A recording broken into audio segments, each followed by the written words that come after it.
kind of crazy. You don't hear of things like Walmart closing. Walmart. It has always been the go-to American retail power. Open 24/7, cheap prices, and shelves that practically stretch into next week. But now, Walmart just shut down 100 of its stores without much warning. However, it's not why they closed the stores. It's what Walmart plans to do next. Even Trump can't believe it. Walmart's bold move. In a move that's sending shockwaves through the American economy, the retail Goliath, once dubbed too big to fail, has quietly begun shuttering locations across major U.S. cities, and hardly anyone saw it coming. Not even former President Donald Trump, who once rallied support around the rising cost of groceries as a campaign talking point, foresaw this. Groceries went through the roof, and I campaigned on that. I talked about the word groceries for a lot.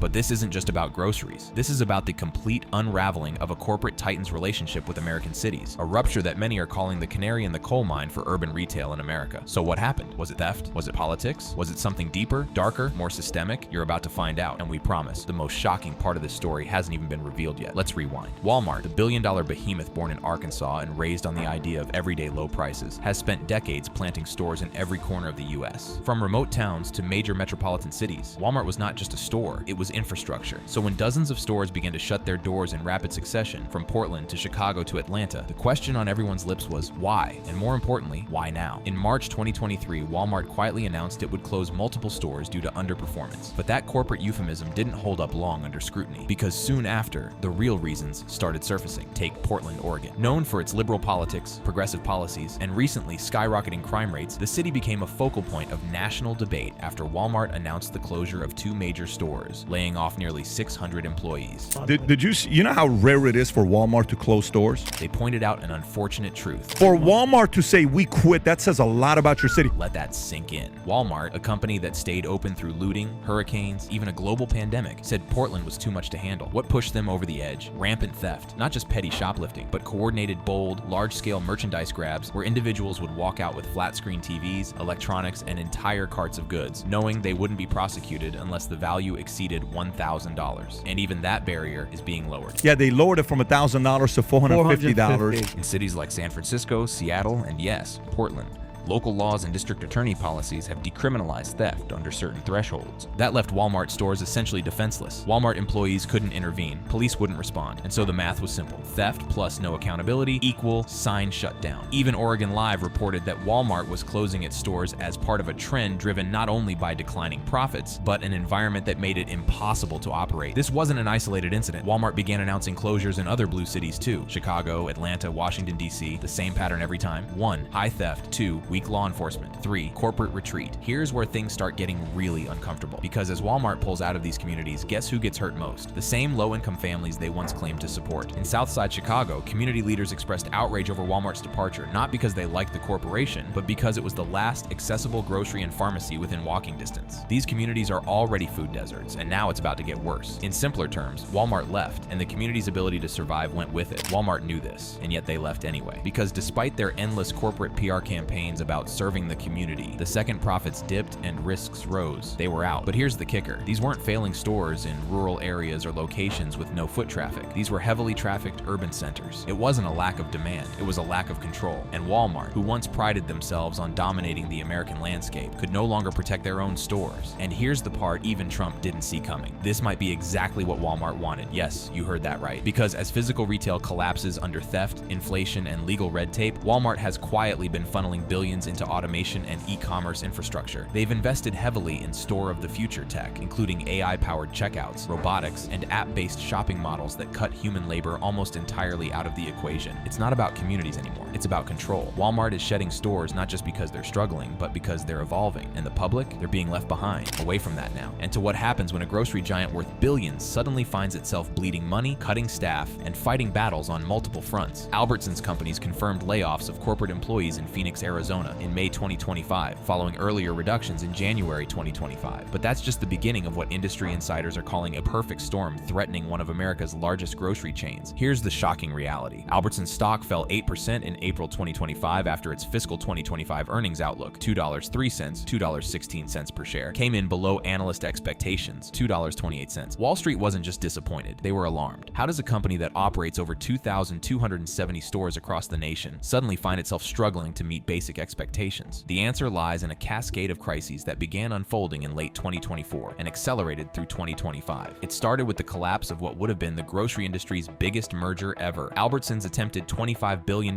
merger with Kroger was halted in December 2024 after a federal judge's ruling. This wasn't just a business setback, it was a strategic catastrophe that left Albertsons exposed and vulnerable. But why should you care about corporate grocery drama? Because this isn't just about boardroom battles, it's about the stores where millions of Americans shop every week. When a grocery giant starts cutting costs, the effects ripple through communities. These layoffs did not impact store-level associates, but the exact number of affected employees was not disclosed. The timing couldn't be worse. As Albertsons fights legal battles over its failed merger, it's simultaneously dealing with food safety crises that strike at the heart of consumer trust. In May 2025, Albertsons voluntarily recalled 3 store-made deli items, Greek salads, across 11 states and Washington, D.C. due to potential salmonella contamination. 26 people fell ill, and this was the second salmonella incident tied to the same supplier. What makes this crisis particularly fascinating is how it reveals the hidden vulnerabilities of modern retail. The company stated it remains in strong financial condition, despite an increasingly competitive environment. But if they're in such strong condition, why the emergency cost-cutting measures? The truth is more complex than corporate press releases suggest. Albertsons isn't just fighting competitors, it's battling on multiple fronts simultaneously. Legal disputes worth hundreds of millions, supply chain disruptions, labor tensions, and a rapidly changing retail landscape where traditional grocers are losing ground to giants like Walmart and Amazon. While executives in corporate boardrooms were announcing layoffs and cost-cutting measures, something unprecedented was happening on the ground level. Approximately 90 Albertsons truck drivers, represented by Teamsters Local 745 in Dallas, voted 97% in favor of authorizing a strike. 97%. That's not just a majority, that's a rebellion. But this isn't your typical labor dispute about wages and benefits. The drivers aren't just fighting for more money, they're fighting for their very existence. The drivers protested the potential introduction of self-driving trucks and demanded wages, pensions, and safety measures comparable to other unionized Albertsons drivers. This is what happens when corporate efficiency meets human reality. The irony is staggering. As Albertsons cuts corporate staff to save money, it's simultaneously considering replacing its truck drivers with autonomous vehicles. It's a perfect example of how modern corporations prioritize technology over people, even when those people are the backbone of their operations. Here's where the story gets even more complex. While Albertsons deals with internal labor tensions, it's also playing hardball with its suppliers in ways that could backfire spectacularly. In April 2025, Albertsons informed suppliers it would not accept price hikes to offset costs from President Trump's tariffs. This aggressive stance sparked immediate concerns about potential supply chain disruptions. Think about the psychology here. Albertsons is essentially telling its suppliers to absorb tariff costs while simultaneously threatening to replace its own drivers with robots. It's a company squeezing pressure points throughout its entire supply chain, from warehouse to store shelf. Some ex-posts suggested empty shelves could result if suppliers refuse to absorb costs. While no widespread shortages have been reported yet, industry experts are watching the situation closely. When grocery chains start playing chicken with their suppliers during an already challenging economic period, the results are rarely pretty. Meanwhile, the company is making strategic moves that seem almost contradictory to its cost-cutting narrative. Albertsons launched a business-oriented e-commerce platform in May 2025, now available across over 2,000 stores. They're investing millions in digital infrastructure while cutting corporate staff, a classic example of modern retail's schizophrenic approach to growth. The labor situation reveals something deeper about Albertsons' current predicament. Albertsons stated it is negotiating in good faith to reach a fair agreement, but when 97% of your drivers vote to authorize a strike, good faith negotiations might not be enough. Despite the mounting crises, Albertsons is making a fascinating bet on its future, one that could either save the company or accelerate its decline. The question isn't whether Albertsons can survive these challenges, but whether its survival strategy will fundamentally transform what the company becomes. Here's the surprising twist in this story. While cutting corporate staff and fighting legal battles, Albertsons is simultaneously investing heavily in growth. Digital sales grew over 8% in Q4 2024, and loyalty membership increased by 15% to 45 million members. These aren't the numbers of a dying company, they're the metrics of a business in transition. The financial reality is more nuanced than the crisis narrative suggests. As of February 2025, Albertsons operated 2,270 stores, had $293.6 million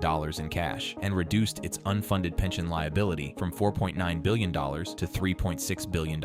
Even more tellingly, the company raised its quarterly dividend by 25% in December 2024. Companies on the verge of collapse don't increase dividends. But here's where the story gets really interesting. Albertsons isn't just cutting costs, it's reshaping its entire business model. The company introduced Chef's Counter, a new line of ready-to-cook marinated meats to appeal to price-conscious consumers. This private label expansion represents a fundamental shift toward higher-margin products that can compete directly with restaurant offerings. The timing of these moves reveals a company that understands it's fighting for more than just survival. It's fighting for relevance in a rapidly evolving retail landscape. Despite solid Q4 2024 results, including 2.5% revenue growth to $18.8 billion and an 18% rise in pharmacy sales, the conservative guidance and competitive pressures from larger retailers contributed to investor concerns. However, some closures are inevitable. Albertsons announced the closure of its Southwest Portland store at 5415 SW Beaverton Hillsdale Highway by July 1st, 2025. This location was notable for its extensive kosher offerings, highlighting how even specialized market positions can't guarantee survival in today's competitive environment. The real test of Albertsons' resilience strategy will come in the next 12-18 months. Can a company simultaneously cut costs, invest in technology, fight legal battles, manage labor tensions, and maintain customer satisfaction? The answer will determine not just Albertsons' future, but potentially reshape how traditional grocery chains adapt to survive in an increasingly digital, automated retail world. Let's not forget how one of America's most recognizable restaurant chains just lost over 80% of its locations in less than 2 decades. TGI Fridays has experienced a dramatic decline from approximately 600 US locations in 2008 to just 85 remaining by early 2025. But the real shock comes when you see what happened in just the final months of 2024. Starting in early September 2024, something unprecedented began happening across America. Store after store, the familiar red and white TGI Fridays sign started going dark. At least 60 locations closed between early September and late October 2024 alone, reducing the chain's US footprint from approximately 225 stores to just 164 in a matter of weeks. This wasn't the first wave of closures either. Earlier in January 2024, 36 underperforming locations were shuttered, bringing the total closures for the year to nearly 100 restaurants. To put this in perspective, that's like losing 2 restaurants every week for an entire year. The impact wasn't spread evenly across the country. Significant closure activity was reported in states like California, New York, New Jersey, Florida, Ohio, and Missouri. Some cities were hit particularly hard. Columbus, Ohio, and Buffalo, New York lost all their TGI Fridays locations. Imagine waking up one day to find that every single location of a major restaurant chain in your entire city had vanished overnight. But what's really happening here? How does a restaurant chain that once dominated American casual dining suddenly find itself on the brink of extinction? The answer lies in a perfect storm of economic pressures, changing consumer habits, and financial mismanagement that would ultimately lead to something even more dramatic. The numbers tell a story of rapid decline, but they also raise critical questions about the state of casual dining in America. When a chain that once represented the height of American restaurant culture can lose hundreds of locations in months, what does that say about where we're headed? And more importantly, could this be just the beginning of a larger collapse in the restaurant industry? On November 2nd, 2024, the inevitable finally happened. TGI Fridays filed for Chapter 11 bankruptcy, officially marking the end of an era for American casual dining. But the bankruptcy filing was just the culmination of a series of financial disasters that had been building for years. The company cited fallout from the pandemic, rising costs, and a heavy debt burden as the primary drivers of their financial collapse. The pandemic didn't just hurt TGI Fridays temporarily. It fundamentally changed how Americans think about dining out. Consumer spending patterns shifted dramatically, with patrons increasingly opting for cheaper dining options or cooking at home. This shift wasn't just about economics. It was about a fundamental change in American lifestyle. Families that once saw TGI Fridays as their go-to spot for celebrations and casual nights out were now looking at the prices and deciding to stay home instead. The chain that built its reputation on being America's gathering place suddenly found itself priced out of America's new reality. But the financial troubles went deeper than just changing consumer habits. The company found itself caught in a web of failed business deals that accelerated its downfall. A failed acquisition attempt by Hostmore, its UK franchisee, created additional complications for the struggling chain. Even more damaging was what the industry calls a manager termination event that allowed bondholders to seize control of assets. This rare financial maneuver essentially meant that the people who had loaned money to TGI Fridays could now take control of the company's valuable properties and assets, leaving the original management team powerless to stop the liquidation. The human cost of this financial collapse cannot be understated. Each of those nearly 100 closed locations represented dozens of jobs lost. Servers, bartenders, kitchen staff, managers, and support personnel who had built careers around the TGI Fridays brand. In some cases, employees showed up to work only to find locked doors and termination notices. The timing of these closures also revealed the desperation of the company's situation. Rather than announcing closures in advance and allowing for orderly transitions, many locations simply shut down with minimal notice. This sudden closure pattern suggests that TGI Fridays was operating in crisis mode, making emergency decisions to stem immediate financial bleeding rather than executing a planned restructuring. The bankruptcy filing, while providing some legal protection, also meant that vendors, suppliers, and landlords were left holding unpaid bills. Local communities that had counted on TGI Fridays as both an employer and a tax revenue source suddenly found themselves dealing with empty storefronts and lost economic activity. As TGI Fridays collapsed around them, the remaining stakeholders made one last last desperate attempt to save what was left of the brand. The company sold some corporate-owned restaurants to franchisees, including former CEO Ray Blanchette, in a move that represented both hope and desperation. This wasn't just a business transaction, it was a bet that the people who knew the brand best could somehow revive it from the ashes. The company is now led by franchisees with a focus on revitalizing the brand through menu updates targeting younger consumers. The strategy represents a complete pivot from the traditional TGI Fridays approach, acknowledging that the old model simply doesn't work in today's market. But can menu updates really save a brand that has lost over 80% of its locations? The challenge facing these new owners is enormous. They're not just trying to update a restaurant, they're trying to rebuild consumer trust and relevance for a brand that many Americans now associate with failure and closure. The broader implications of TGI Fridays' collapse extend far beyond one restaurant chain. The struggles reflect broader challenges in the casual dining sector as consumer preferences shift and economic pressures mount. This isn't just about TGI Fridays, it's about a fundamental shift in how Americans dine and socialize. The casual dining sector, which once represented the backbone of American restaurant culture, is facing an existential crisis. Chains that built their success on offering sit-down service at moderate prices are finding themselves squeezed between fast casual options that offer convenience and fine dining establishments that offer experience. TGI Fridays' collapse might be the most dramatic example, but it's likely not the last. For the 85 US locations that remain, each day represents a battle for survival in an increasingly hostile market environment. These remaining locations are essentially beta tests for whether the TGI Fridays concept can be reinvented for modern America. The franchisees now running these locations face an almost impossible task. They need to attract younger consumers who have different expectations about food, service, and value while maintaining the essence of what made TGI Fridays successful in the first place. They're competing against delivery apps, fast casual chains, and home cooking, all while carrying the baggage of a brand that just went through a very public collapse. The story of TGI Fridays serves as a cautionary tale for the entire restaurant industry. It demonstrates how quickly a seemingly stable business can unravel when economic conditions change and consumer preferences shift. The chain that once symbolized American optimism and celebration has become a symbol of how even the most established brands can fall victim to changing times. Finally, what if I told you that one of America's biggest pharmacy chains is quietly shutting down stores at an unprecedented rate? CVS Health plans to close 271 stores across the US in 2025.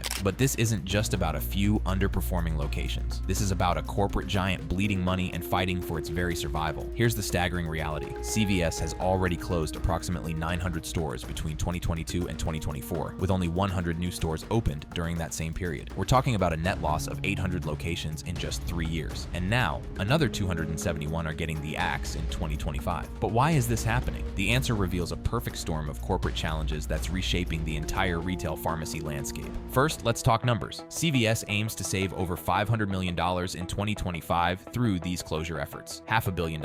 That's not pocket change. That's the kind of money you need when your business model is fundamentally broken. The company faces what industry experts are calling a retail apocalypse, specifically targeting pharmacy chains. CVS faces increased competition from online retailers like Amazon Pharmacy and big box stores, lower prescription reimbursement rates, and rising operational costs. But here's what makes this even more concerning. They're not alone in this struggle. Walgreens is closing 1,200 stores by 2027, and Rite Aid is closing over 400 stores post-bankruptcy, when 3 major pharmacy chains are simultaneously shuttering. Thousands of locations. You're looking at an industry in crisis, not just individual company problems. What's particularly troubling for CVS is how their traditional revenue streams are evaporating. Prescription reimbursement rates are lower, meaning they're making less money on the very products that built their empire. Meanwhile, shifts toward digital healthcare and e-commerce have reduced foot traffic in brick-and-mortar stores. The geographic impact tells its own story of corporate retreat. Alabama has 2 stores closing, while major states like California, Florida, Georgia, Illinois, Indiana, Iowa, Maryland, Massachusetts, Michigan, Missouri, New York, North Carolina, Ohio, Pennsylvania, Texas, Virginia, and Washington, D.C. all have various locations shutting down. This isn't strategic downsizing. This is wholesale abandonment of markets. But perhaps most telling is what CVS isn't saying. While they cite factors like population shifts, consumer buying patterns, pharmacy care access, and community health needs as reasons for closures, industry insiders point to a more troubling reality. Shoplifting has been cited as a factor reducing profits in some areas, though CVS emphasizes that closures are strategic, not solely reactive. The human cost of these corporate difficulties is staggering. The closures will affect employees at the 271 locations, though CVS has committed to supporting impacted workers by offering transfers to other stores or assistance in finding new roles within the company. But let's be honest, When you're closing nearly 300 stores, not everyone gets a soft landing. This is just the beginning of CVS's troubles. The company's difficulties run much deeper than store closures, and the strategies they're using to fight back might surprise you. So, what exactly went wrong with CVS? How does a company that seemed unstoppable just a few years ago find itself in such desperate straits? The answer lies in a series of strategic missteps and market forces that CVS either ignored or severely underestimated. CVS's closures are part of a long-term plan initiated in 2021 to optimize its retail footprint, reduce operational costs, and focus on profitability. But here's the problem. This long-term plan looks more like crisis management than strategic positioning. Let's examine the core issues systematically. The prescription drug business, which forms the backbone of CVS's revenue model, is under assault from multiple directions. Lower prescription reimbursement rates mean that CVS is literally making less money on every prescription they fill. When your primary revenue stream starts shrinking, you have a fundamental business problem. But the reimbursement crisis pales in comparison to the competitive threat CVS faces. Amazon Pharmacy and other online retailers have fundamentally changed customer expectations. Why drive to a CVS, wait in line, and pay potentially higher prices when you can order prescriptions online and have them delivered to your door? The company's response to this digital disruption reveals another layer of their difficulties. CVS is investing heavily in digital platforms to meet evolving preferences, but this investment comes at the worst possible time, when their traditional revenue streams are already under pressure. Here's where CVS's difficulties become particularly acute. They're caught in what business analysts call a strategic squeeze. The retail pharmacy landscape is shifting, with competitors like Walgreens and Rite Aid also reducing their footprints. This might seem like it reduces competition, but it actually makes CVS's position more precarious. When an entire industry is contracting, it signals fundamental problems with the business model itself. The geographic challenges CVS faces add another dimension to their difficulties. In Arkansas, a new law preventing pharmacy benefit managers, PBMs, from owning pharmacies could impact CVS's 23 locations in the state, potentially influencing closure decisions. Regulatory changes like this create additional uncertainty and potential revenue losses that CVS must navigate. But perhaps most damaging to CVS's long-term prospects is how they've handled the transition from traditional retail to healthcare services. CVS is evolving its retail model with 3 formats: standard pharmacies, health hubs focused on chronic disease management and wellness services, and minute clinics offering primary care services like vaccinations. This sounds strategic, but the execution reveals the company's difficulties. The problem is timing and scale. While CVS experiments with new formats, consumer trends toward digital healthcare and e-commerce continue reducing foot traffic in brick-and-mortar stores. They're trying to reinvent their business model, while their existing model collapses beneath them. The financial pressure this creates is enormous. CVS aims to save over $500 million in 2025 through store closures, but cost-cutting alone won't solve their fundamental revenue problems. When you're closing stores to save money while simultaneously trying to invest in digital transformation and new service models, you're essentially trying to run in 2 directions at once. The broader retail context makes CVS's difficulties even more challenging. Broader retail struggles, including companies like JOANN, Big Lots, and Party City, highlight economic challenges like inflation and changing consumer habits. CVS isn't just fighting industry-specific problems. They're battling against fundamental shifts in how Americans shop and consume healthcare services. Here's the trillion-dollar question: is CVS's survival strategy actually working, or are we watching a slow-motion corporate collapse? The company's response to their mounting difficulties reveals both desperation and innovation. CVS will open 30 new locations in 2025, including some within Target stores, to focus on high-demand areas. On the surface, this sounds encouraging. They're still expanding. But look closer, and you'll see the math doesn't add up. 30 new stores versus 271 closures equals a net loss of 241 locations. That's not growth, that's managed decline. The Target partnership represents CVS's attempt to solve their real estate problem. Instead of operating expensive standalone locations, they're embedding smaller pharmacy operations within existing retail spaces. It's a clever strategy, but it also represents a fundamental admission. The traditional CVS store model is no longer viable in many markets. CVS ensures that 85% of Americans will remain within 10 miles of a CVS pharmacy despite the closures.